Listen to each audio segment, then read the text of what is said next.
हिंदू धर्म में 12 ज्योतिर्लिंगों के दर्शन का बड़ा महत्व है। इन सभी से भगवान शिव की रोचक कथाएं जुड़ी हुई है। देवघर के बैद्यनाथ धाम में स्थापित कामना लिंग भी रावण की भक्ति का प्रतीक है। तो हेलो दोस्तों, मैं हूं आपका होस्ट और दोस्त राजेश कुमार। मैं लाया हूं आप सभी के सामने देवघर के बाबा धाम के पीछे की कुछ महत्वपूर्ण और पौराणिक कथाएं, जिसका ज्ञान शायद आप सभी को होना जरूर चाहिए, क्योंकि दोस्तों यहाँ पर सावन के महीने में दुनिया का सबसे लंबा मेला लगता है और भक्तों की भीड़ उमड़ पड़ती है और इसके पीछे लोगों के मन में पौराणिक मान्यताएं हैं। तो दोस्तों आज हम लोग इसी देवघर के बाबा धाम यानी कि बैद्यनाथ धाम मंदिर के बारे में बात करेंगे और जानेंगे इसके पीछे की पौराणिक कथाएं। और अगर आप ऐसे ही मज़ेदार और पौराणिक कथाओं के शौकीन हैं तो दोस्तों चैनल को अभी सब्सक्राइब करें और साथ में बेल आइकन को दबाना ना भूलें, ताकि आपको मिलती रहे हमारी वीडियोस की अपडेट सबसे पहले। 12 ज्योतिर्लिंगों में से एक पवित्र बैद्यनाथ शिवलिंग झारखंड के देवघर में स्थित है। इस जगह को लोग बाबा बैद्यनाथ धाम के नाम से भी जानते हैं। कहते हैं भोलेनाथ यहाँ आने वाले की सभी मनोकामनाएं पूरी करते हैं, इसलिए इस शिवलिंग को कामना लिंग भी कहते हैं। 12 ज्योतिर्लिंगों के लिए कहा जाता है कि जहाँ जहाँ महादेव साक्षात प्रकट हुए हैं वहाँ ये स्थापित की गई है। इस तरह पुराणों में बैद्यनाथ ज्योतिर्लिंग की भी एक कथा है जो लंकापति रावण से जुड़ी हुई है। भगवान शिव के भक्त रावण और बाबा बैद्यनाथ की कहानी बड़ी ही निराली है। पौराणिक कथाओं के अनुसार दशानन रावण भगवान शंकर को प्रसन्न करने के लिए हिमालय पर तप कर रहा था। वह एक एक करके अपने सिर काटकर शिवलिंग पर चढ़ा रहा था।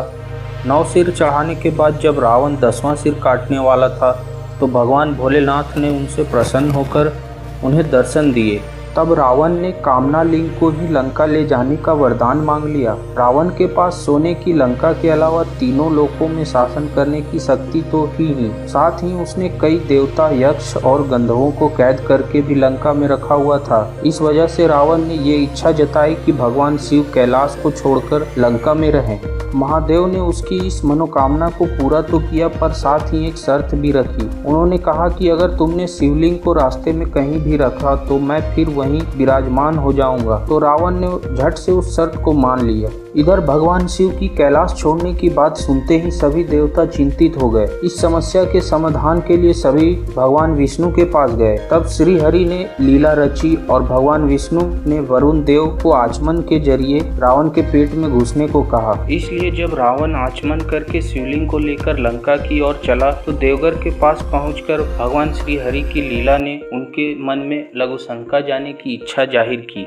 ऐसे में रावण ने एक ग्वाले को शिवलिंग देकर लघु शंका करने चला गया। कहते हैं उस बैजू नाम के ग्वाले के रूप में भगवान विष्णु थे। इस वजह से भी यह तीर्थ स्थान बैजनाथ धाम और रावणेश्वर धाम दोनों नाम से विख्यात है। पौराणिक ग्रंथों के मुताबिक रावण कई घंटों तक लघु शंका करता रहा, जो आज भी एक तालाब के रूप में देवघर में मौजूद है। इधर बैजू से भी शिवलिंग का भार सहा नहीं जा रहा था, इस कारण वो उस शिवलिंग को वहीं पे स्थापित कर वहां से चला गया। जब रावण लौट कर आया तो लाख कोशिश के बाद भी शिवलिंग को उठा नहीं पाया। तब उसे भी भगवान की यह लीला समझ में आ गई और वह क्रोधित होकर शिवलिंग पर अपना अंगूठा गड़ाकर उसे जमीन में धंसा दिया।